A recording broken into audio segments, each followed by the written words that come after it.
Ini nyala nih. Sudah nyala. Nyala nih.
Saudara, kita akan bersama-sama naikkan Shema besar.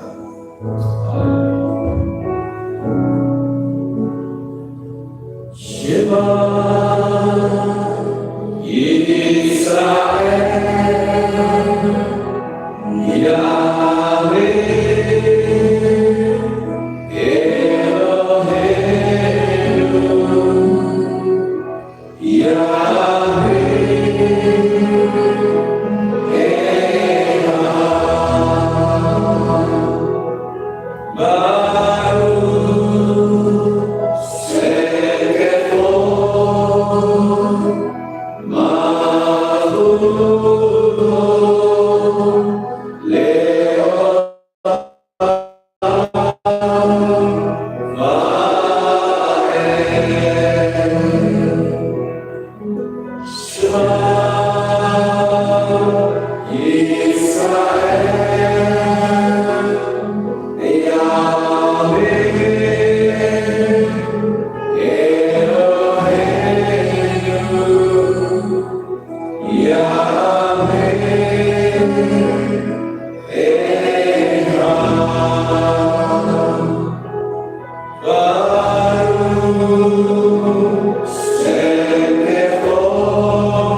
Kami mengucapkan terima kasih dan syukur kepada-Mu ya Bapa Yahweh. Di pagi yang indah ini kami bisa bersama-sama berkumpul kembali untuk kami dapat memuji dan meninggikan Engkau. Terima kasih untuk kesempatan waktu yang indah yang Kau sudah berikan kepada kami. Ialah segala pujian ucapan syukur yang kami naikkan ke hadirat-Mu. Hal itu boleh menyenangkan-Mu ya Bapa. Dan kalau sebentar kami juga akan mendengarkan firman-Mu menguasai hati pikiran kami, sehingga apa yang kami lakukan boleh menyenangkan-Mu ya Bapa. Terima kasih Tuhan, pimpin acara ini dari awal pertengahan sampai pada akhirnya. Di dalam nama Adonai Yeshua HaMashiach kami sudah berdoa. Semua berkata amin. Silakan duduk kembali ya Bapak Ibu Saudara. Shalom Bapak Ibu Saudara. Yang memberkati kita semuanya. Kita masuk dalam ajaran Bapak Yahweh yang kudus, yang mulia, yang layak disembah. Mari kita sama-sama tinggikan namanya. Saat pagi hari ini kita membawa ucapan syukur kita di hadapan Bapak Yahweh. Haleluya, sehat Elohim.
dan berucap syukur. Haleluya.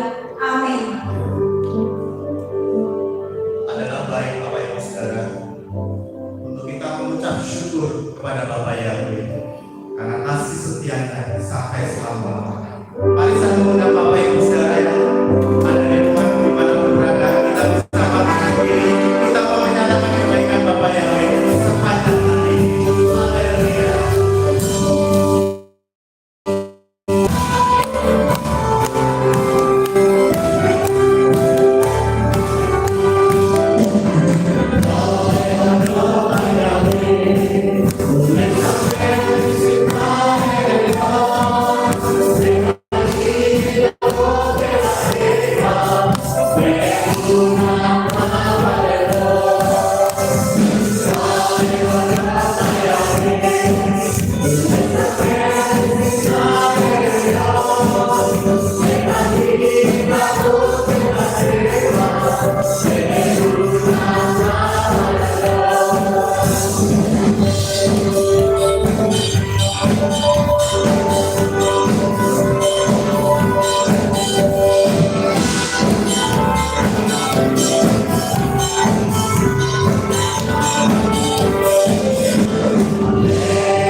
Bersyukur Tuhan, kita mau terus memuji nama Tuhan satu.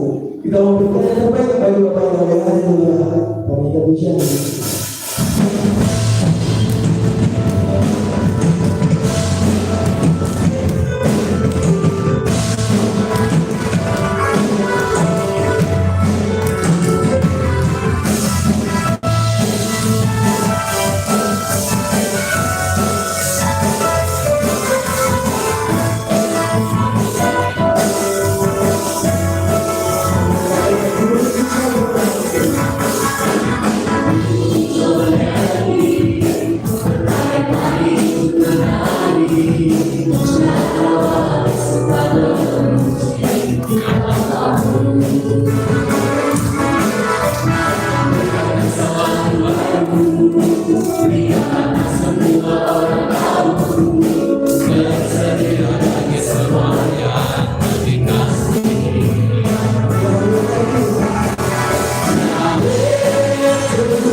Puji nama Bapa Yahweh, sebab Dia yang mulia, Dia yang layak ditinggikan. Saat kita memberikan hati kita, kita mempersiapkan dalam firman, maka pujian Yesus Tuhan, sebab Engkau yang mulia.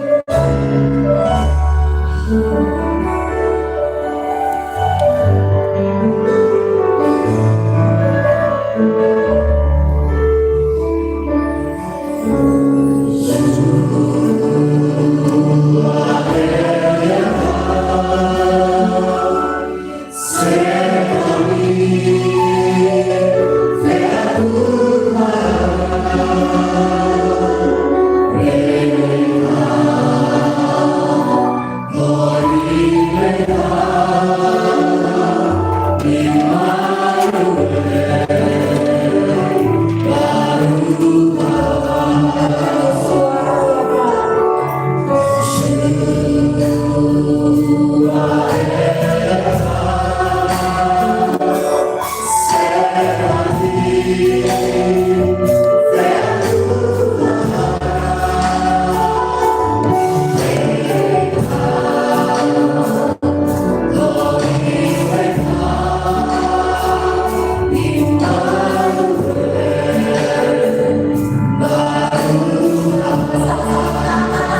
Kami mengucapkan syukur dan terima kasih kepada-Mu ya Bapa Yahweh. Di pagi yang indah ini kami bisa bersama-sama bangun kembali dengan tubuh yang sehat dan segar. Terima kasih untuk waktu yang indah. Ialah segala pujian, ucapan syukur yang kami naikkan ke hadirat-Mu. Hal itu boleh menyenangkan-Mu Tuhan. Sebentar kami akan mendengarkan renungan firman. Kuasai hati pikiran kami, sehingga apa yang kami dengar kami boleh tanamkan di dalam hati kami. Terima kasih ya Bapak Yahweh. Kami sambut firman-Mu pagi ini di dalam nama Adonai Yeshua HaMashiach, Juru Selamat kami yang ajaib. Semua yang percaya berkata, amin. Silakan duduk kembali Bapak Ibu Saudara yang terkasih. Pada pagi hari ini, saudara-saudara, saya pertama-tama mengucapkan permohonan maaf karena tadi live streaming kita agak sedikit terlambat karena mengalami gangguan di dalam live streamingnya. Nggak tahu kenapa tadi programnya sudah jalan tetapi tiba-tiba macet.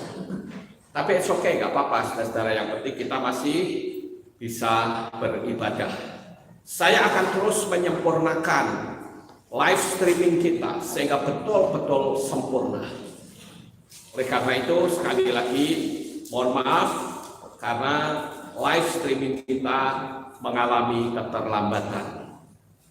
Baik Bapak Ibu Saudara, pagi ini saya akan menyampaikan firman Tuhan sesuai dengan tema kita, yaitu memberi persembahan kepada Yahweh, di mana hari ini adalah persis perayaan hari raya yang ketiga, yaitu hari raya Yom HaBikurim. Mereka merayakan hari ini hari raya Paskah, dan itu salah, saudara. Karena hari raya Paskah itu jatuh pada tanggal 15, yaitu hari raya Chag Hamatzot atau hari raya roti tidak beragi. Sementara hari ini dikatakan setelah Sabat itu ada Yom HaBikurim atau hari raya buah sulung. Jadi karena bertepatan tanggalnya yaitu 14 bulan Nisan. Begitu juga ketika kita mengasihi Bapa Yahweh, pasti kita akan memberi sesuatu kepadanya.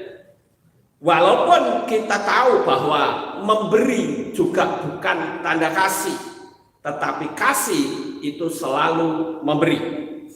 Nah, Bapak Ibu yang terkasih, kalau kita perhatikan pemberian atau persembahan itu sudah dilakukan sejak zaman Adam dulu. Kita tentu masih ingat bagaimana pembunuhan manusia pertama itu terjadi saat persembahan. Kalau kita membaca di dalam kitab Bereshit atau kitab Kejadian pasal 4 ayat 4 sampai ayat yang kelima, di sana dikatakan demikian. Dan Habel, ia sendiri juga membawa dari yang sulung kawanan dombanya dan dari yang tambun-tambun. Dan Yahweh berkenan kepada Habel pada persembahannya dan kepada Kain, dan pada persembahannya dia tidak berkenan. Dan Kain menjadi sangat gusar dan wajahnya menjadi muram. Jadi Bapak Ibu, orang memberikan persembahan itu sebetulnya adalah wujud atau tanda kasih seseorang kepada yang diberinya. Dalam hal ini adalah Bapa Yahweh. Tetapi sayang sekali pemberian Kain itu tidak diterima oleh Tuhan. Alasannya kenapa? Saya perlu sedikit memberikan penjelasan, saudara. Dulu pada saat saya masih sekolah minggu, karena saya pernah sekolah minggu dulu, saya mendengar ada seorang guru sekolah minggu yang memberikan satu pengajaran yang keliru, saudara-saudara.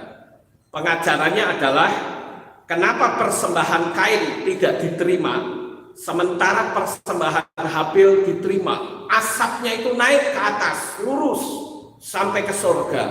Sementara persembahan Kain itu asapnya mobat-mabit ke sana kemari. Nah itu saya pikir salah ya penerangan seperti itu, saudara-saudara.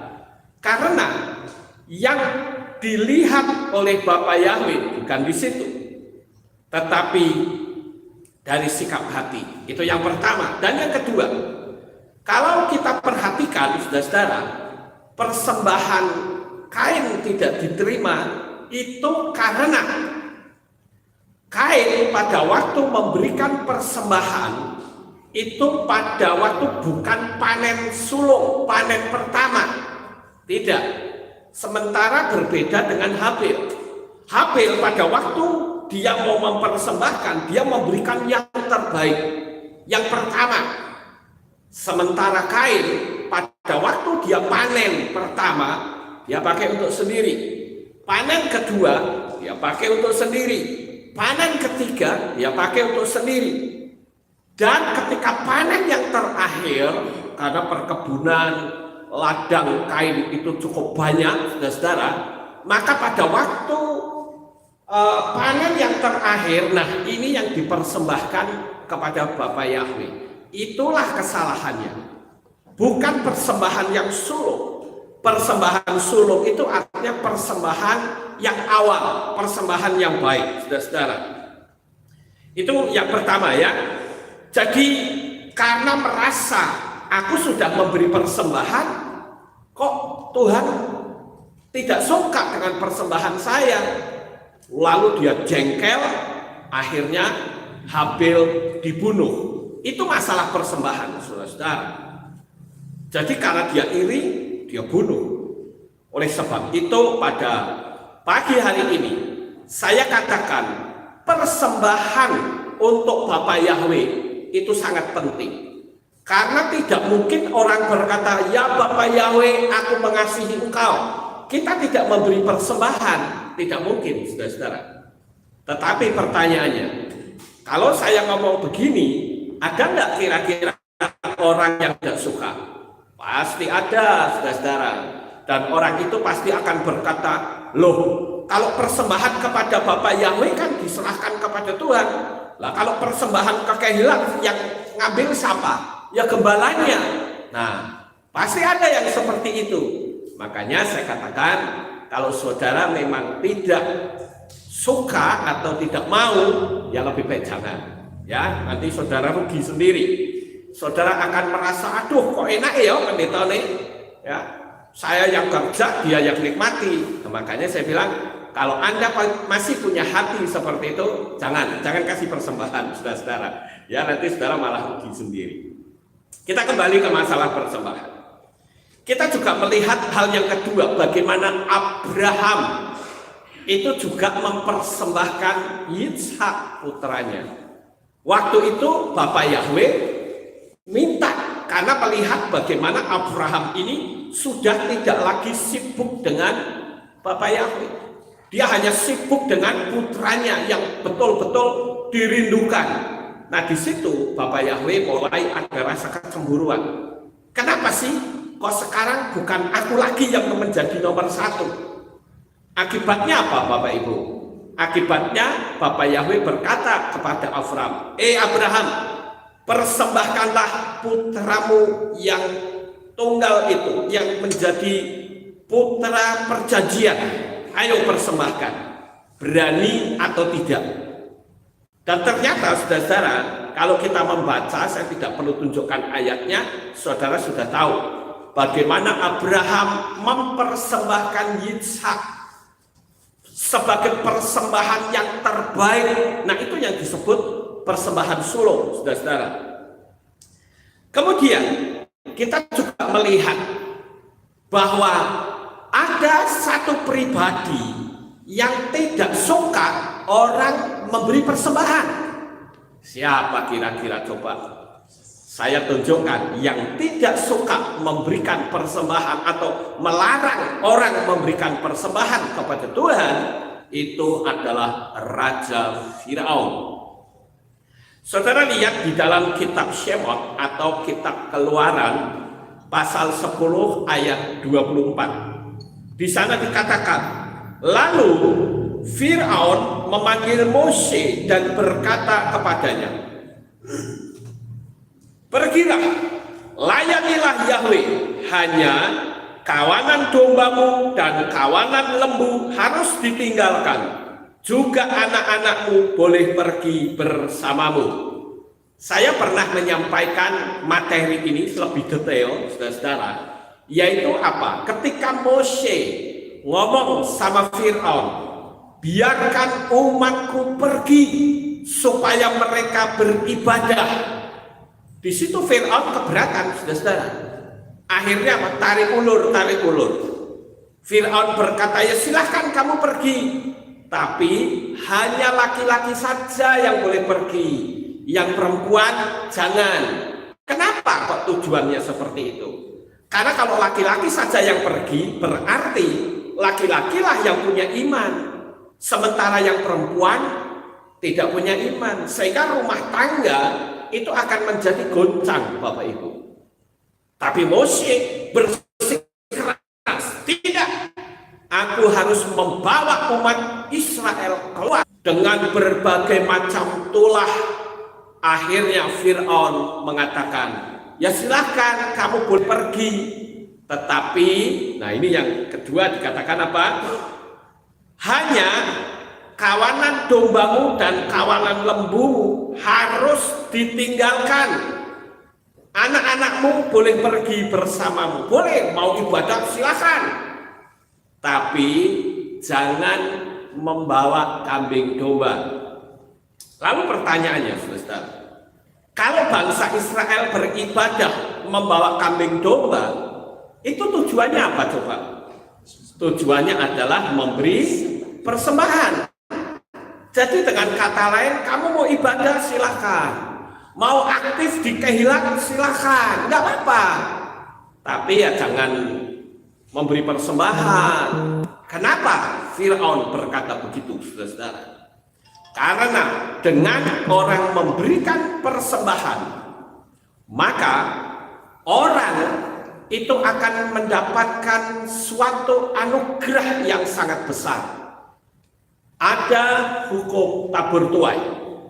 Kalau dia memberikan taburan, dia pasti akan menuai. Itu adalah suatu hukum yang Bapak Yahweh sudah berikan.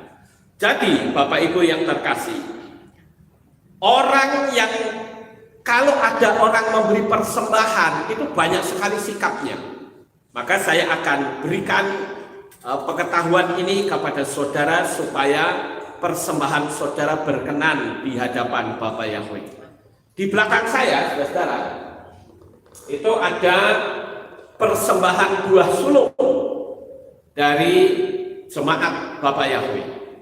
Kami sudah mengajarkan bertahun-tahun hal ini. Kita belajar mencontoh dari bangsa Israel pada waktu mereka merayakan hari raya buah sulung. Mereka merayakan itu dengan segenap hati. Dia tidak mau datang kepada Tuhan dengan tangan yang kosong. Itu sudah menjadi kebiasaan. Nah, oleh karena itu pagi hari ini saudara bisa melihat di sini ada yang membawa pisang, ada yang memberikan persembahan sepeda listrik, ada juga yang memberikan persembahan ban, ada yang memberikan telur, ada yang memberikan mesin cuci, macam-macam Bapak Ibu. Tetapi ada juga yang mungkin tidak mau ribet, ya sudahlah, saya tak memberikan persembahan uang saja, itu pun juga tidak masalah. Yang penting motivasi dalam memberikan persembahan itu menjadi baik untuk Tuhan, saudara. Nah, kita lanjut Bapak Ibu. Kenapa persembahan ini bagi orang yang beriman itu sangat penting. Kenapa, saudara-saudara? Saya menemukan di sini ada banyak sekali yang bisa kita tarik pelajaran di dalamnya. Ada 9 hal yang cukup menarik, saudara-saudara. Saya pagi ini tidak menggunakan presentase, saudara-saudara. Biasanya saya pakai presentasi, pakai PowerPoint, tetapi karena komputer saya masih error, ya kemarin komputernya motherboardnya kena, jadi ya terpaksa komputer itu mesti mondok dulu. Ya, paling nanti hari Rabu baru bisa selesai. Saya akan kembali menggunakan PowerPoint. Tapi untuk sementara kita apa adanya dulu, saudara. Sementara saya terus meningkatkan live streaming kita supaya saudara yang ibadah di rumah juga merasa nyaman. Baik, kita lanjut ya Bapak Ibu tentang masalah persembahan. Yang pertama, persembahan itu adalah cara untuk menyelamatkan perekonomian saudara. Ada banyak sekali pendeta-pendeta yang takut untuk mengkhotbahkan atau memberitakan tentang persembahan. Dia takut dikritik nanti, wah itu kan pendetanya kekurangan. Kalau saya mah tidak takut, saudara. Anda tidak suka memberi persembahan, ya saya katakan jangan kasih, ya nanti saudara rugi sendiri ya, karena uang saudara diberikan kepada pendeta, rugi nanti. Ya, jadi lebih baik jangan, saudara, daripada hati saudara gak nyaman, ya. Tapi saya perlu memberitahu, yang pertama, persembahan adalah cara untuk menyelamatkan ekonomi saudara. Pertanyaannya, loh kenapa? Emangnya saya salah apa? Ekonomi saya kok bisa sampai goncang? Saya beritahu saudara, bahwa di alam semesta itu ada namanya hukum tabur tuai. Kalau saudara menabur, saudara pasti akan menuai. Ya, saudara punya mangga, coba makan mangga, sak kulit-kulitnya, sak pelok-peloknya, saudara makan. Setelah selesai, habis. Tapi coba, kalau saudara makan mangga, makan sementara peloknya atau bijinya saudara tanam. Berapa tahun kemudian, maka pohon mangga akan muncul dan dia akan memberikan buah. Buahnya satu atau berapa? Banyak, saudara-saudara ya. Jadi itu prinsip hukum di alam semesta. Kenapa saya katakan kalau saudara tidak memberikan persembahan, saudara berhutang pada alam semesta. Dan saudara jangan berkata, oh buktinya saya tidak apa-apa. Ya belum, saudara. Makanya saya berani menyampaikan tentang persembahan untuk menyelamatkan perekonomian saudara. Karena kalau sampai alam semesta menuntut saudara harus membayar apa yang saudara lakukan ke atas muka bumi. Kita bernafas, kemarin saya sudah terangkan di dalam firman Tuhan, kita itu tiap tahun itu berapa miliar kita harus keluar uang untuk membayar oksigen yang kita ambil. Tapi Tuhan kasih kita gratis loh saudara. Jadi khususnya hari ini adalah persembahan sulung agar supaya alam semesta tidak menuntut saudara. Karena kalau alam semesta menuntut itu bahaya sekali. Kalau kita melihat di dalam kitab Malakhi itu memberitahukan tentang masalah persepuluhan. Walaupun ada pendeta yang mengatakan, oh orang kalau bicara persembahan itu merampok, ya sudah lebih baik jangan. Ya, jadi saya mengatakan bahwa persembahan itu sesuatu yang sangat penting, Bapak Ibu. Kitab Maleakhi, ketika Nabi Maleakhi itu berbicara kepada bangsa Israel, saudara tahu nggak kondisi ekonomi bangsa Israel pada waktu itu? Justru sedang carut marut, saudara-saudara. Kondisi mereka bercocok tanam tidak berhasil. Kenapa bisa begitu? Mereka bingung, ada apa ini? Kami bercocok tanam tidak pernah membawa hasil apa-apa. Tapi kenapa Tuhan mengatakan kembalikan persepuluhan? Orang bisa saja mengatakan, wah Tuhan ini kok ngawur ya. Lah saya untuk makan sehari-hari saja susah kok malah disuruh memberi persembahan. Bisa saja bukan saat ini di mana-mana orang cari uang susah katanya.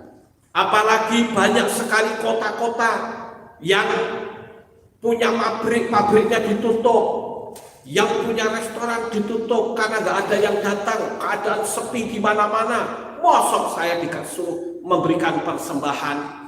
Maka saya katakan Bapak Ibu, bahwa Tuhan itu kalau sudah berjanji, Dia tidak pernah mengingkari janjinya. Dan bukan itu saja Bapak Ibu, Tuhan juga tidak bisa diatur oleh kondisi keadaan seperti apapun. Kalau Tuhan mau memberkati saudara, di tempat segersak apapun, Tuhan sanggup memberkati saudara. Saya ambil satu contoh misalnya seperti Abraham dan Lot, saudara-saudara, keponakannya. Waktu itu gembala-gembalanya ribut masalah penggembalaan domba, sehingga Abraham berkata kepada Lot, Lot, kita tidak bisa bareng terus kayak gini. Lebih baik kita pisah. Kalau kamu ke sana, aku ke sana. Kamu ke utara, aku ke selatan. Kamu ke barat, aku ke timur. Supaya kita tidak ribut terus. Gembala-gembala kita ribut. Dan waktu itu Abraham berkata, silakan kamu naik ke gunung, lihat mana yang kamu suka. Kalau kamu suka ke sana, aku yang tak ke sana. Pokoknya aku berlawanan dengan kamu. Lalu apa yang terjadi saudara? Lot melihat ke lembah Yordan. Dan dia bilang, oh ini seperti taman Yahweh katanya. Sehingga Lot pergi ke lembah Yordan. Di sana ada seperti taman Yahweh katanya. Dan Lot pergi. Memang secara fisik Lot hidupnya makmur, saudara-saudara. Apalagi dia sampai berada di wilayah Sodom dan Gomora. Sementara Abraham memilih tempat yang terbalik, keadaannya gersang. Tetapi Bapak Ibu, seperti apapun kegersangan, selama kita bersama dengan Bapa Yahweh, maka tempat yang gersang, Lot memang punya segalanya. Tetapi dia berada di tempat dan lingkungan yang salah. Dia berada di tempat yang dimurkai Tuhan. Ketika Sodom dan Gomora itu dimusnahkan, apa yang bisa Lot bawa Bapak Ibu? Nggak ada. Paling-paling hanya keluarganya saja yang keluar. Itu pun istrinya menjadi tiang garam karena dia menoleh ke belakang. Nah, oleh karena itu saya katakan, segersak apapun, selama kita bersama dengan Bapa Yahweh, hidupmu pasti terjamin. Sama seperti keadaan sekarang, orang bisa saja berkata, aduh ini gara-gara COVID-19, ekonomi saya mengalami penurunan. Saya beritahu Bapak Ibu, jangan pernah ngomong begitu. Saudara harus bicara terus di dalam hati. Saya bersyukur Tuhan, sekalipun kondisi keadaan di dunia ini sedang kacau, tetapi berkat-Mu tidak akan pernah berkurang, terus-menerus mengalir dalam hidup saya. Mau Bapak Ibu ngomong seperti itu? Jangan sampai saudara melihat keadaan. Kalau sudah melihat keadaan, lalu saudara timbul gersulah. Apa itu gersulah? Bersungut-sungut. Keadaan sepi begini, itu mencipta. Kalau saudara bilang, ya semua sepi. Bahkan ada orang yang berkata begini, semua orang disuruh tinggal di rumah, tidak boleh keluar rumah, tapi duitku keluar terus dari rumah. Nah, saya katakan, kita harus yakin, duit keluar dari rumah memang iya, tetapi juga ada banyak duit yang masuk ke rumah saudara. Amin. Ada duit yang masuk dan memberkati saudara luar biasa. Kita hidup masih di dunia ini, tapi yakinlah Bapak Ibu, Selama kita bersama dengan Bapa Yahweh, saudara akan aman. Kita lanjut yang kedua, saudara-saudara. Persembahan adalah melawan kekuatan roh keserakahan, dan itu berlaku untuk siapapun yang namanya manusia. Saya orang paling suka memberi persembahan, saudara-saudara. Saya dari sejak saya masih remaja, saya suka memberi persembahan. Saya cerita sedikit ya, saudara-saudara, bahwa yang namanya persembahan itu tidak hanya jemaat saja, tetapi gembala pun juga harus memberi persembahan. Nah, waktu saya masih remaja, saya beribadah di Gereja Betel Indonesia di Comal, saudara. Dan saudara tahu gereja itu pada zaman itu listrik belum ada. Kemudian ada berita listrik mau masuk. Saudara tahu nggak? Begitu saya mendengar berita seperti itu, saya langsung pergi ke balai desa, saya daftar untuk gereja. Apakah saya disuruh untuk oleh gembala saya? Tidak. Karena gembala saya itu ada di Pekalongan, yaitu Om Gosim. Sementara Comal itu cabang, nggak ada siapa-siapa, saudara-saudara. Gembala setempat juga apakah berpikir tentang hal itu? Enggak. Karena dia orangnya juga sudah tua, jadi ya sudah, saya yang muda harus bisa ambil inisiatif. Saya daftarkan gereja untuk pasang listrik, saudara. Dan saya bayar pakai uang pribadi saya. Karena apa? Karena saya inisiatifnya dari saya. Nggak mungkin saya inisiatif kemudian saya minta kas dari gereja. Oh, itu sangat tidak baik. Listrik akhirnya dipasang. Tetapi saudara-saudara, sebelum listrik dipasang, saya nebeng pakai diesel. Karena di Comal itu ada perusahaan swasta ya, listrik pakai diesel. Tapi sayang sekali sampai di gereja itu strumnya cuma 65 volt. Pada waktu itu masih 110, ya 65 volt. Naik ya paling 70 volt, saudara. Namanya juga pakai diesel dan pakai kabel. Saya juga punya inisiatif, apalagi waktu itu saya baru saja bertobat menjadi orang percaya. Karena saya seorang teknisi, saya orang elektro. Maka saya bikin trafo sendiri, step up, saudara. Supaya yang tadinya 65, 70, 80, saya naikkan jadi 110. Saya gulung sendiri. Dan pada zaman itu, belum ada mesin penggulung trafo yang dijual di umum. Sehingga saya harus gulung sendiri, pakai kekuatan tangan, saudara. Saya bikin koker sendiri, saya cari keren di pasar loak. Kemudian saya beli kawat email, saya gulung, saya hitung berapa jumlah, saya gulung sendiri. Apakah ada yang menyuruh? Tidak. Itu wujud pelayanan, persembahan kepada Tuhan. Saya beli sendiri, apa-apa saya beli. Yang penting saya melakukan ini, Tuhan itu senang. Kemudian ketika listrik sudah masuk, alat musik kami ganti. Tadinya pakai gitar tabung karena belum ada listrik, saudara. Pakai gitar tabung. Nah, saya kebetulan waktu itu bisa bermain drum, sekalipun sederhana. Jadi saya beli drum sendiri, saudara. Saya jual cincin saya belikan drum. Saya ngomong begini bukan mau pamer, tetapi saya mau menunjukkan ini loh hati saya kepada Tuhan. Saya jual dan saya berikan drum. Ada yang nyuruh? Tidak ada. Saya murni karena saya cinta kepada Tuhan. Walaupun pada saat itu saya belum mengenal nama Bapa Yahweh, tapi saya selalu memberikan yang terbaik. Sama seperti sekarang ini. Sekarang ini kita harus live streaming. Dan saya berusaha memberikan yang terbaik. Yaitu apa? Menaikkan internet, kemudian membenahi komputer dan sebagainya. Saya punya inisiatif, kenapa? Karena saya tahu hal ini sangat berguna untuk pekerjaan Tuhan.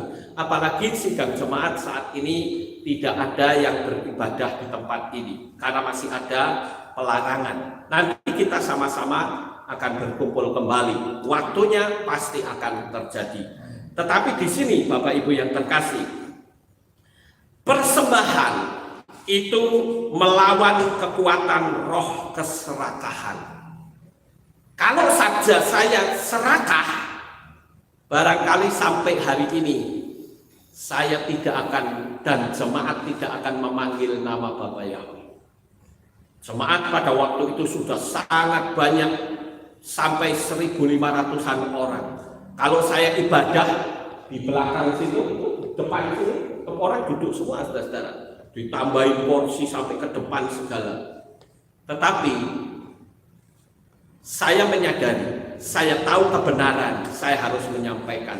Walaupun resikonya, saya tahu orang-orang yang kaya akan lari meninggalkan ibadah di sini. Ya buat saya nggak apa-apa. Tapi faktanya, justru Bapak Yahweh memakai orang-orang yang belum pernah ibadah di sini, tetapi memiliki hati yang cinta kepada Tuhan. Dia bisa memberikan persembahan. Sehingga kami bisa membeli tanah di belakang, bisa beli pastori, bisa juga beli tanah lagi untuk rumah bahagia yang sekarang sudah mendekati penyelesaian. Itu kenapa? Karena ada orang yang mengasihi Bapak Yahweh. Dan saya terus berdoa agar saudara kita yang hatinya digerakkan oleh Bapak Yahweh untuk meluaskan pekerjaan Tuhan di sini diberkati berpuluh-puluh kali lipat dari apa yang telah Dia berikan untuk pekerjaan Tuhan di sini. Jadi Bapak Ibu, yang kedua tadi adalah dengan kita memberi persembahan berarti kita melawan roh keserakahan. Sekarang yang ketiga, saudara, kata persembahan itu kata lainnya adalah berderma atau sedekah. Dalam bahasa Ibrani, memberi persembahan itu sedekah, saudara-saudara. Nah, sedekah itu diambil juga ada kata dekat yang kata sedekah yaitu sadik. Sadik itu artinya orang benar. Yesua itu disebut sebagai orang yang benar. Oleh karena itu ketika kita bisa memberi persembahan itu disebut orang yang benar, saudara-saudara. Kenapa? Karena tanpa saudara memberi tidak mungkin saudara disebut sebagai orang benar. Karena itu konsep kitab suci. Ya saudara mau percaya boleh, tidak juga nggak apa-apa. Ya sekalipun saya tahu banyak sekali teman-teman saya agak risih juga kalau bicara tentang persembahan. Sehingga dia takut kalau nanti dicap, wah itu jaluk alus-alusan. Kalau saya nggak peduli, saudara-saudara. Saya memberikan yang terbaik. Karena saya sendiri juga memberi. Ya, jadi misalnya saya mau melakukan apapun, apakah saya harus minta kas gereja? Tidak. Tuhan berkati saya juga harus bisa memberkati kembali. Karena saya punya prinsip, kalau saya hitung-hitungan dengan Tuhan, Tuhan pun main perhitungan dengan kita. Tapi kalau kita tidak main perhitungan, Dia yang maha kaya, Dia bisa memberkati kita. Apalagi firman Tuhan katakan bahwa Yahweh datang dari tempat yang maha kaya turun ke dalam dunia ini menjadi manusia. Dia lahir di tempat yang miskin, yaitu di kandang, supaya kita yang miskin menjadi kaya oleh karena kemiskinannya. Coba saudara-saudara. Itu sebabnya Yesua mengajarkan kepada kita bagaimana kita harus memberikan persembahan. Bapak Ibu yang terkasih, kalau bicara tentang persembahan, Yesua pernah menguji seorang anak muda tentang memberi, tetapi sayangnya gagal. Ini sebetulnya Yesua menguji hati saja ya.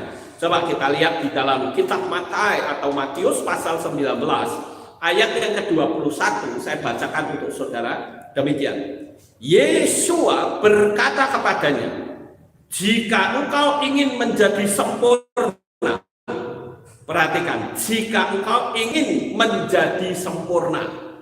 Jadi tujuan Yesus ngomong supaya orang menjadi sempurna. Pergilah, jualah apa yang menjadi milikmu dan berikanlah kepada orang miskin, dan engkau akan memperoleh harta di surga, dan marilah ikutlah aku. Ini sebetulnya Yesus sedang menguji hati, saudara. Ayat ini tidak boleh diterjemahkan secara literal.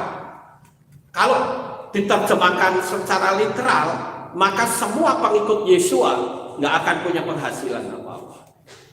Ini hanya Yesua menguji.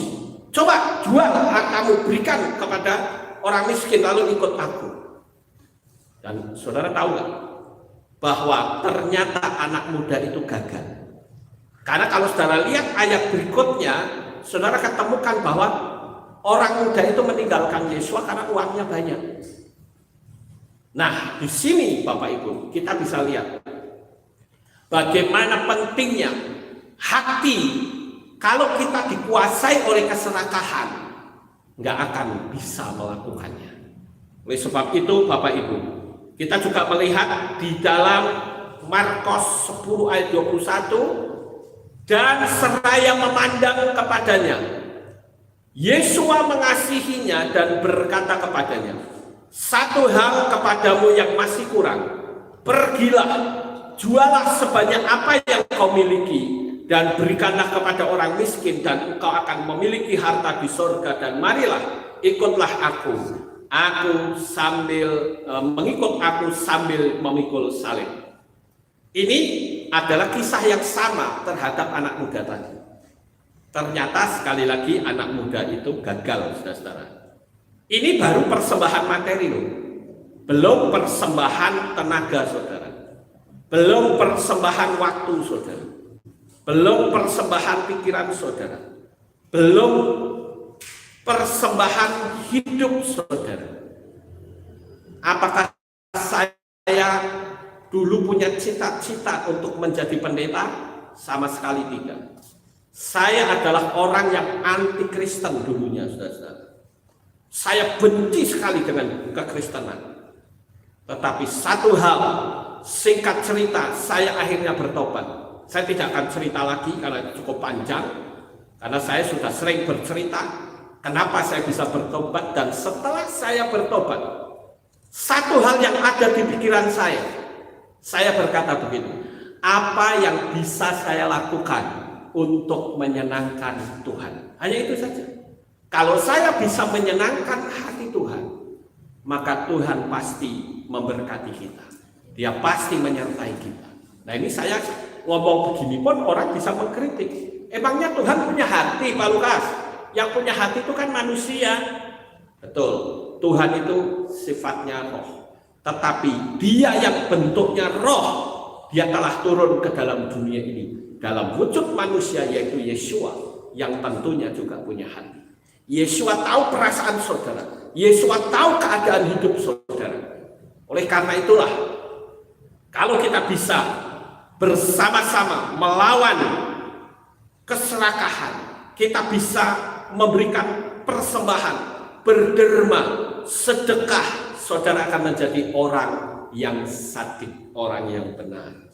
Sekarang kita lihat yang keempat, saudara, yaitu tentang seseorang yang kritik, orang yang memberi persembahan.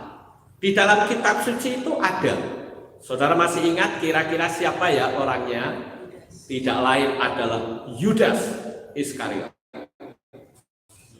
Yudas ini, saudara-saudara, dia mengkritik orang yang memberi persembahan. Padahal Maria memberi persembahan dengan hati yang tulus. Dia tidak ada rasa keberatan sama sekali. Yudas tahu-tahu teletuk, padahal dia murid Yesua. Saya bacakan ya, di dalam kitab Yohanan atau kitab Yohanes pasal 12 ayat 4 sampai 6 dikatakan, kemudian Yudas Iskariot anak Simon, seorang dari antara para muridnya yang akan segera mengkhianati dia, berkata, Mengapa minyak wangi itu tidak dijual 300 dinar dan diberikan kepada orang-orang miskin? Namun dia mengatakan hal itu bukan karena dia peduli terhadap orang miskin, melainkan karena dia seorang pencuri dan dia memegang kantong uang, dan apa yang dimasukkan dia mengambilnya. Nah, ketahuan saudara-saudara. Dia mau berbohong kepada Yesua dengan berkata, bukankah minyak itu bisa dijual 300 dinar? Oh, itu mahal sekali loh, 300 dinar, saudara-saudara. Kok cuman hanya ditumpahkan di kaki Yesua? Saudara tahu, justru inilah pemberian yang terbaik. Kenapa?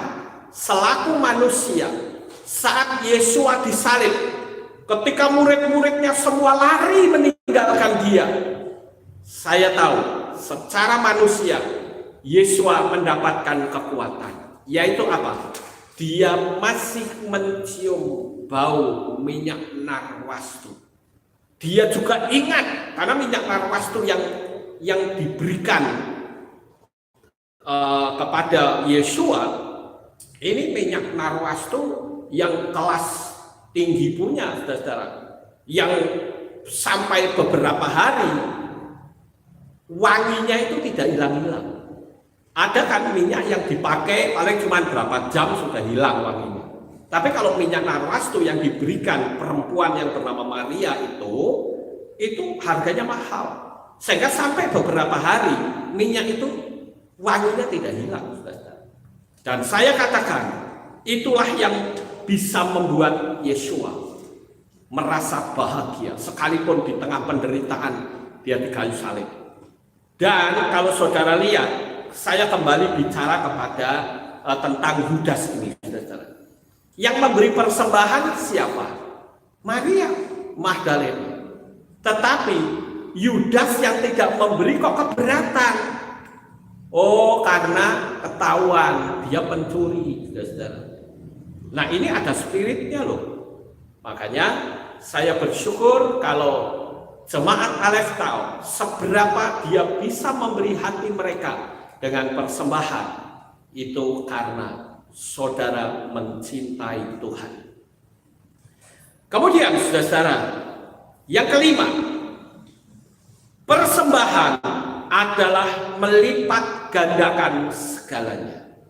Saya bacakan di dalam kitab Matius atau Matius pasal 19 ayat 29. Dan setiap orang yang sudah meninggalkan rumah atau saudara laki-laki atau saudara perempuan atau ayah atau ibu atau istri atau anak atau ladang demi namaku, ia akan menerima 100 kali lipat dan akan mewarisi hidup kekal.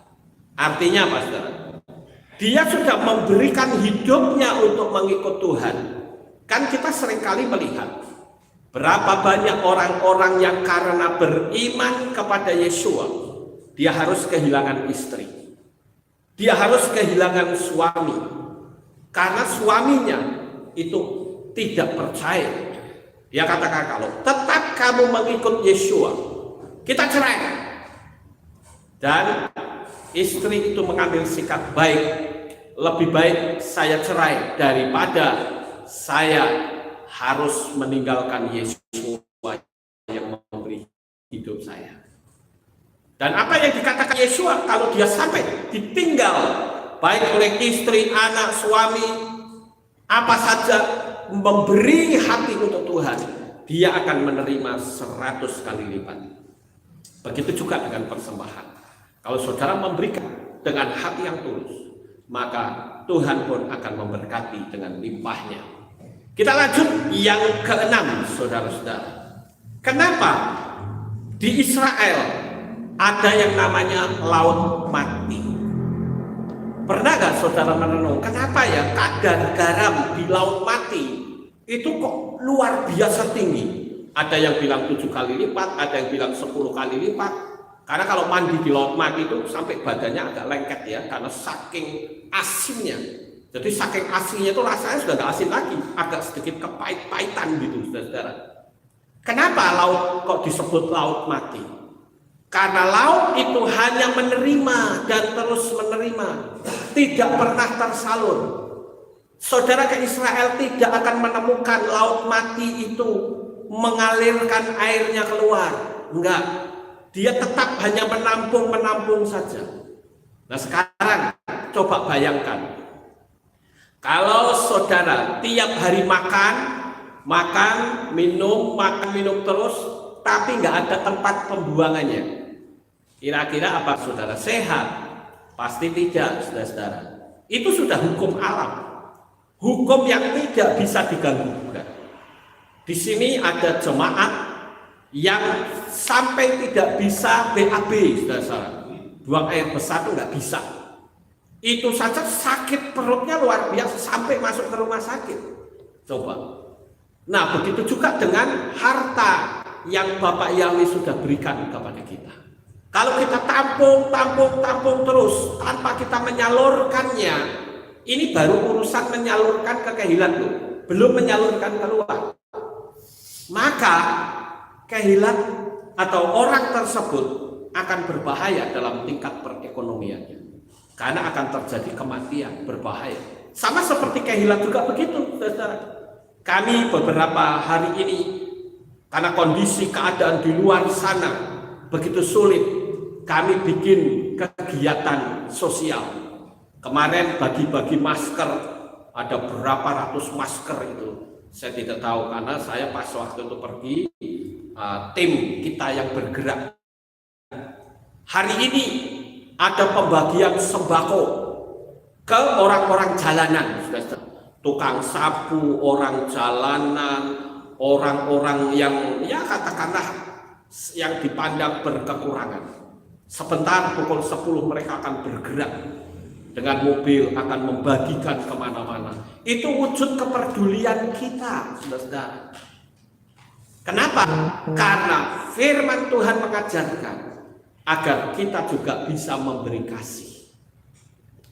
Kemudian yang ketujuh, saudara, bagaimana cara memberi persembahan yang benar, yang persembahan itu berkenan di hadapan Tuhan.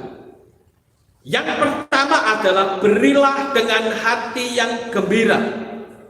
Artinya secara alam roh, saudara adalah orang yang kaya. Karena orang kaya itu memberi, itu hanya perkara kecil. Karena memang kekayaannya besar. Jadi secara alam roh, kalau saudara memberi dengan sukacita, itu pemberian berkenan di hadapan Tuhan. Makanya tadi saya katakan, kalau saudara yang nggak suka memberi, apalagi keenakan Pak Lukas, enak aja, ya saya bilang jangan beri, saudara. Nanti saudara rugi. Dan di samping itu saudara nanti cacat hatinya. Lebih baik ya sudah, nggak usah, berdoa saja, beri saya kemampuan. Itu lebih baik, saudara, daripada sudah tidak memberi, kritik lagi sama yang memberi. Nah itu kan sama saja seperti Yudas, saudara. Apalagi kalau menuduh, wah itu kalau pendeta bicara tentang uang itu ngerampok. Nah, lebih baik jangan, saudara. Itu kan bahaya sekali. Nah, memberi dengan bahagia itu artinya yang ada di dalam hati adalah saya sudah memberikan bukti kasih saya kepada Tuhan semesta alam, yaitu karena saya sudah diselamatkan. Itu Bapak Ibu, kita sudah diselamatkan. Kalau memberi itu saya pikir enteng, apalagi kita kan kalau mati nggak akan dibawa. Kekayaan kita nggak akan. Kita akan menyongsong Tuhan di awan-awan yang penuh. Semua kekayaan kita tinggal. Kita bisa berkata goodbye muka dengan Bapak Yahweh. Jadi kalau orang bilang di Magelang itu jangan awal kalau masalah persembahan. Percayalah Bapak Ibu. Terbukti apa saya mengajarkan kepada anak-anak saya.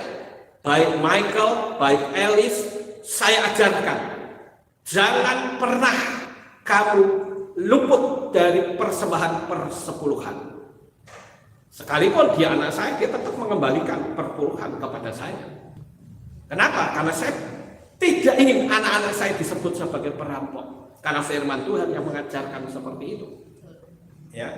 Kemudian saudara-saudara, yang ke-8, pertanyaannya, ada nggak kira-kira orang yang berkata, Lukas ini gila ya, lawang kondisi ekonomi seperti ini kok disuruh memberi persembahan? Saya katakan kira-kira ada nggak saudara yang ngomong kayak gitu? Pasti ada ya saudara. Makanya saya katakan benar. Jadi kalau saudara merasa ya nanti saudara merasa dirampok saya ya, jadi simpan sajalah uang saudara ya. Tapi kalau saya menyampaikan kepada orang-orang yang memang mau memberi, yang hatinya tulus, saudara. Ya, jadi ini jawaban yang saya pikir cukup bijak ya. Karena tidak mungkin kan saya bilang, oh saudara tidak mau memberi karena saudara pelit. Nah itu nggak bijak namanya. Maka saya menggunakan kata-kata yang bijak, yaitu ya janganlah, nggak usah beri. Ya, nanti saudara rugi, saudara nggak nyaman, nanti persembahannya diminta lagi. Waduh itu repot lagi ya saudara. Jadi ya kita sebagai anak-anak Bapak Yahweh harus tulus di hadapan Tuhan, saudara. Jadi kita tahu bahwa di dunia ini ada hukum tabur tuai, dan hukum tabur tuai itu hukum yang tidak bisa diganggu gugat, itu ciptaan Bapak Yahweh. Orang luar tahu yang namanya hukum karma. Hukum karma atau hukum tabur tuai adalah apa yang kita tabur kelak kita akan tuai. Cepat atau lambat kita pasti akan menuainya. Jadi saudara-saudara, saya memberikan jawaban itu selalu akan membenarkan setiap orang yang berargumentasi, yang bernada mengajak bertengkar. Dan ini bukan cuma menyangkut masalah persembahan, tapi nama Tuhan pun begitu. Kalau saya dikritik katanya, Pak Lukas penyesat, suruh orang panggil Yahweh, padahal YHWH itu kan tidak bisa bunyi katanya.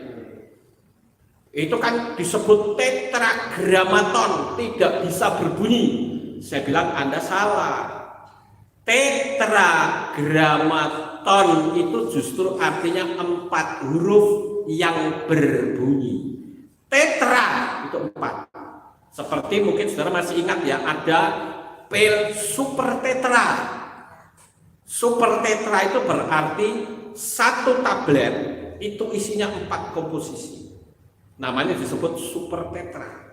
Tetra itu 4. Grama itu huruf, dari kata gram itu huruf, grama itu huruf ya. Ton atau tone itu artinya bunyi. Jadi 4 huruf yang berbunyi. Kalau 4 huruf yang tidak berbunyi itu artinya tetragrammaton. Itu artinya 4 huruf yang tidak berbunyi. Tetapi diputar balik seperti itu. Saya juga orang sering mengatakan Pak Lukas itu penyesat. Mana ada YHWH bunyinya Yahweh. Bisa saja kan Yahu, Yihwi, Yahweh, bisa saja. Saya bilang ya Anda kan orang luar. Coba Anda tanya sama orang Ibrani yang benar-benar mau jujur. Sama seperti orang Amerika. Saya tanya, kamu tahu nggak KPDYTH artinya apa?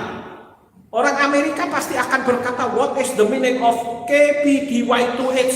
What is the meaning? I don't know. Ya karena mereka orang Amerika. Tapi coba kalau dia orang Indonesia, saya bilang KPDYTH, mereka akan tahu artinya kepada yang terhormat. Sama seperti kita orang luar, YHWH. Bisa diomong ini, bisa diomong karena kita orang luar. Tapi coba saudara tanya ke orang-orang Yahudi, mereka kan berkata Yahweh. Nah kadang saya suka melihat orang-orang Indonesia yang sok-sok ngeritik itu, kadang-kala mereka guru dosen saya bilang begini. Saudara, saya juga belajar bahasa Ibrani. Saya sempat bertanya satu pertanyaan kepada orang Ibrani. Saya tanya begini, ketika saya ke Israel sudah 6 kali, saudara. Saya tanya sama mereka, bagaimana caranya saya bisa membaca tulisan Ibrani tanpa tanda baca dan ucapan saya itu pasti benar. Apa jawab orang Ibrani? Impossible. Saya kaget, kok impossible? Ya karena kamu bukan orang Ibrani. Kalau orang Ibrani ngerti, jadi saya bilang, oh persamaannya seperti tadi, KPDYTH. Sama seperti kalau saya berkata MI, bacanya apa? Mi. AIAM, bacanya apa? Ayam. Tapi apakah mie ayam itu tulisannya MI, AIAM? Tidak, sekalipun bunyinya mie ayam. Tapi mie ayam tulisannya MIE, AYAM. Baru betul. Karena orang luar, saudara-saudara, samalah seperti saya. Saya orang luar, itu untuk bisa membaca dengan tepat, makanya ada huruf masyarah. Saya terus belajar sampai hari ini. Karena saya menyadari yang namanya belajar itu sampai mati. Dan saya mengatakan, banyak orang-orang yang mengcounter, oh kata dosen begini, saya bilang itu kan terserah saja. Kecuali kalau saya memang cuma hanya nyuplik sana nyuplik sini, wong saya belajar kok. Cuman kan saya nggak perlu ngunggul-ngunggulin, saya ngomong apa nggak perlu, saudara. Nanti dikira sombong lagi. Ya, saya bilang orang yang percaya kepada Bapak Yahweh itu anugerah kok. Ya bisa percaya ya syukur, tidak juga ya nggak masalah. Ya toh, nanti kan kita lihat hasil di belakangnya seperti apa. Ya, kita lihat yang ke-9 sekarang, saudara. Sekarang bahkan ada wacana yang berkata, ini saya tadi sudah katakan ya, kalau pendeta berkata bicara tentang masalah persembahan itu sama saja merampok. Saya katakan benar. Jadi jangan mau dirampok sama pendeta, simpan saja uang saudara. Aman, saudara. Tapi ya sekali lagi, aman cuma sementara. Kalau alam semesta sudah menuntut, habis, saudara. Saya mengatakan seperti ini karena saya ingin menyelamatkan perekonomian. Itu hukum, konsep sistemiknya Tuhan itu tidak bisa diganggukan. Orang yang memberi dia pasti akan diberkati. Yang tidak, ya lihat saja. Jadi kalau saudara merasa, apalagi mendengar pendeta yang mengatakan, oh dirampok, ya gue nggak usah lah. Jadi jangan sampai saudara nanti rugi atau merasa menyesal. Karena pemberian yang terbaik yang bisa diterima adalah memberi dengan hati yang bahagia, memberi dengan hati yang sukacita, saudara-saudara. Nah, saya juga perlu memberitahukan, memang ada pendeta yang berkata buah sulung adalah persembahan yang harus diserahkan seluruh penghasilan saudara 1 bulan. Saya bilang itu tidak tepat, saudara-saudara. Persembahan sulung, kalau saya punya konsep itu berbeda. Persembahan sulung adalah persembahan yang saudara anggap itu terbaik. Sama seperti ini, persembahan ini. Ada orang jemaat di sini yang jual buah, dan mereka menganggap buah-buah ini adalah buah-buah yang baik. Dia persembahkan. Kira-kira berkenan tidak, saudara? Berkenan. Ada yang jual sepeda listrik, dia persembahkan itu, menurut dia itu yang terbaik dan memberi dengan sukacita. Berkenan atau tidak? Berkenan. Yang memberi mesin cuci, dia menganggap bahwa mesin cuci dan dispenser itu yang terbaik. Ya tentu saja itu berkenan. Sekarang pertanyaannya, nilai dari sepeda listrik dengan pisang nilainya tinggi mana? Tinggi sepeda listrik, saudara-saudara. Tetapi di hadapan Tuhan itu sama. Karena apa? Ya memang dia bisanya seperti itu. Penjual buah tidak mungkin dia lalu beli sepeda listrik persembahkan ke kehilat, ya tidak mungkin. Makanya saya katakan persembahan yang baik, persembahan sulung itu adalah persembahan yang saudara anggap itu baik. Berikan dan persembahkan untuk Tuhan, saudara-saudara. Karena itu adalah konsep hukum pelipat gandaan. Ya. Jadi ini penting sekali yang harus kita ketahui, saudara-saudara. Jadi saya mengatakan agak berbeda. Karena saya menggunakan konsep polanya Habil. Habil memberi yang terbaik, sementara Kain mempersembahkan yang terakhir. Dan Habil yang memberikan persembahan hasil pertama, buah sulung yang mereka anggap terbaik, panen pertama dia berikan. Ya, itu dalam bahasa Ibrani disebut sebagai Resit Hakatir. Resit Hakatir itu artinya panen pertama, buah sulung, sebagai persembahan hunjukan. Persembahan hunjukan itu disebut dengan Tenufat Haomer. Jadi persembahan-persembahan itu akan berkenan di hadapan Tuhan. Persembahan sulung itu persembahan yang dianggap terbaik, bukan persembahan seluruh penghasilan saudara selama 1 bulan. Ya bangkrut, saudara-saudara. Saya pun juga tidak setuju dengan hal seperti itu. Tapi persembahan yang saudara anggap itu yang terbaik. Ya, persembahan yang terbaik untuk apa? Untuk Tuhan. Dan kita harus dengan rela. Saya malah sekali lagi menganjurkan, kalau saudara yang mau memberi persembahan tetapi awal itu bahasa Magelang, saudara, yang artinya itu dadut gitu ya. Mau ngasih enggak gitu. Lebih baik nggak usah kasih, saudara. Untuk apa? Untuk jajan saudara saja, daripada nanti saudara rugi. Ya, sekali lagi, persembahan sulung adalah persembahan yang terbaik yang ada di dalam hidup saudara. Dan saya katakan, ini semua yang ada di depan saya, baik yang memberikan persembahan berupa barang maupun berupa uang, saya katakan ini hati jemaat, saudara-saudara. Hati jemaat yang saya harus hargai. Saya tidak akan melihat, ngasih kok cuma pisang, tapi itu hati jemaat. Dan itu bukti rasa cinta dia kepada Tuhan. Ya, mungkin saudara bilang, emangnya Pak Lukas mau makan pisang segitu banyaknya? Ya tidak, saudara. Saya katakan bahwa semua ini adalah hati dari jemaat Tuhan. Sebentar saya akan doakan supaya persembahan saudara berkenan di hadapannya. Oleh karena itu, Bapak Ibu, saya akhiri firman Tuhan pada pagi ini, dan saya percaya Bapak Yahweh akan memberkati saudara sekalian, dan saya katakan sukses besar untuk saudara. Bapak Yahweh memberkati. Haleluya. Sekarang saya akan berdoa untuk persembahan buah sulung ini. Saya juga minta Bapak Ibu saudara yang ada di rumah masing-masing, saya mengundang, ayo saudara bangkit berdiri, dan saudara bisa bersama-sama kami berdoa untuk persembahan ini.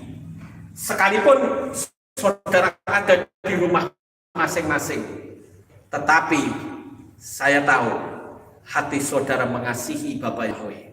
Dan kita berdoa bersama-sama supaya Bapak Yahweh membalas kebaikan saudara. Hati saudara akan dilimpahkan berlipat kali ganda banyaknya. Mari kita akan bersama-sama berdoa. Sekali lagi, jemaat Tuhan yang ada di rumah masing-masing, silahkan bangkit berdiri. Arahkan tangan saudara ke depan televisi saudara. Kita akan sama-sama berkati. Maha besar ya Bapak Yahweh, Tuhan semesta alam, pencipta langit dan bumi. Bapak Yahweh yang kami kasihi, di dalam nama Adonai Yeshua HaMashiach, di hadapan kami saat ini Tuhan ada banyak persembahan. Ini adalah hati jemaat-Mu yang dia persembahkan untuk Engkau ya Bapak Yahweh. Engkau berkati usaha-usaha mereka. Mereka sudah memberikan ini semua untuk Engkau ya Tuhan, untuk meluaskan pekerjaan-Mu. Oleh karena itu kami serahkan anak-anak-Mu semua dalam tangan-Mu. Saya berdoa dalam nama Bapa Yahweh, dalam nama Adonai Yeshua HaMashiach, dan di dalam Roh Kudus, aku berkati persembahan ini. Dalam nama Bapa Yahweh, diberkatilah orang-orang yang hatinya sudah memberikan persembahan, baik yang berupa barang maupun berupa uang. Bapak Yahweh memberkati berkati mereka dalam nama Bapa Yahweh, dalam nama Adonai Yeshua HaMashiach, dan di dalam Roh Kudus. Engkau kembalikan dengan berlipat-lipat kali ganda banyaknya. Terima kasih Tuhan. Kami juga berdoa untuk anak-anak-Mu yang belum punya kemampuan untuk memberi. Berkati mereka sehingga untuk tahun yang akan datang mereka bisa memberikan untuk persembahan buah sulung bagi Engkau. Terima kasih ya Bapak Yahweh. Sekali lagi kami persembahkan anak-anak-Mu ini di dalam tangan-Mu. Jaga lindungi mereka. Peliharakan mereka ya Bapak. Beri kesehatan yang sempurna untuk anak-anak-Mu semuanya. Baik mereka yang sudah memberikan persembahan maupun mereka yang belum mampu. Tuhan balas dengan berkat-Mu yang berlimpah. Kami tahu hati mereka mencintai Engkau ya Bapa. Oleh karena itu sekali lagi kami serahkan anak-anak-Mu lebih lanjut dalam tangan. Demikian pula dengan orang-orang yang dari luar kota yang juga ikut memberikan persembahan kepada kami. Bapa Yahweh, balas mereka semua dengan berkat-Mu yang berkelimpahan. Mereka memiliki hati yang mencintai Engkau ya Bapa. Lindungi keluarga mereka sekalian dimanapun mereka berada, yang sudah memberikan persembahan sulung mereka untuk pekerjaan-Mu di tempat ini. Berkati berpuluh-puluh kali lipat dari apa yang Dia sudah berikan kepada pekerjaan di tempat ini. Terima kasih ya Bapak Yahweh. Sekalipun negara-negara di luar sana yang anak-anak-Mu tidak bisa beribadah, tetapi mereka bisa mengikuti live streaming yang kami lakukan. Berkati mereka semua Tuhan. Lindungi mereka. Inilah doa syukur yang kami naikkan ke hadirat-Mu ya Bapak Yahweh. Di dalam nama Adonai Yeshua HaMashiach, Juru Selamat kami yang ajaib, kami sudah berdoa dan mengucap syukur. Semua yang percaya berkata, amin. Silahkan Bapak Ibu duduk kembali. Kita akan mendengarkan pengumuman, saudara-saudara. Ya, pengumuman yang pertama. Hari Raya Roti Tidak Beragi Penutup, saudara-saudara, akan diadakan pada hari Selasa 14 April jam 6 sore. Tetap di channel Kehilan Aleftau live streaming. Temanya adalah Jalan Yahweh adalah sempurna. Sementara ibadah hari Rabu tanggal 15 April digabung hari Selasa. Artinya ibadah Rabu tidak ada streaming ya saudara, adanya ibadah hari Selasa. Ya, selesai, tidak ada pengumuman yang lain lagi Bapak Ibu. Kita akan akhiri kebaktian kita pada pagi ini. Saya mengundang Bapak Ibu semua yang ada di rumah bisa bangkit berdiri. Ayo kita akan sama-sama berdoa. Maha besar ya Bapak Yahweh, Tuhan semesta alam, pencipta langit dan bumi. Terima kasih ya Tuhan untuk ibadah pada pagi hari ini, di mana anak-anak-Mu memberikan persembahan sulung untuk pekerjaan di sini. Berkatilah mereka ya Tuhan dengan berkat yang berkelimpahan. Terima kasih ya Bapak Yahweh. Saya juga berdoa supaya anak-anak-Mu sekalipun mereka berada di rumah masing-masing, baik yang ada di Magelang, yang ada di luar kota, bahkan sampai di luar negeri, Tuhan memberkati mereka semua. Berilah kesehatan, jaga mereka ya Bapa. Kirimkanlah malaikat-Mu dari keempat penjuru angin untuk melindungi anak-anak-Mu semuanya. Terima kasih ya Tuhan. Inilah doa syukur yang kami naikkan kepadamu. Di dalam nama Adonai Yeshua HaMashiach, kami sudah berdoa dan mengucap syukur. Mari kita angkat tangan kita Bapak Ibu dan kita akan menerima berkat Kohanim. Haleluya. Yevarecha Yahweh wa yismerecha. Amen. Yahweh banao eleka wihuneka. Amen. Yesan Yahweh banao eleka wa yashem lecha shalom.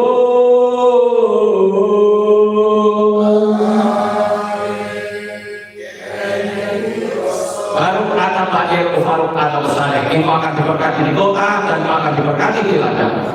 Baru pekipne, kau fiatkan kau difahimte kasih dan alape kau istilah soleka. Diberkati buah kandunganmu, diberkati hasil bumi, diberkati hasil ternakmu, anak-anak lembu dan anak-anak dombamu. Baru tanah kau besar kami diberkatilah bapakmu dan tempat adonanmu.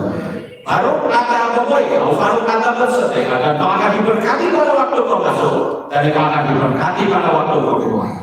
Baru kata Yahweh Elohim kalian kau Besem Yesus Hamasya Roh Hakodes kini olam fael. Kami sudah berdoa dan mengucap syukur.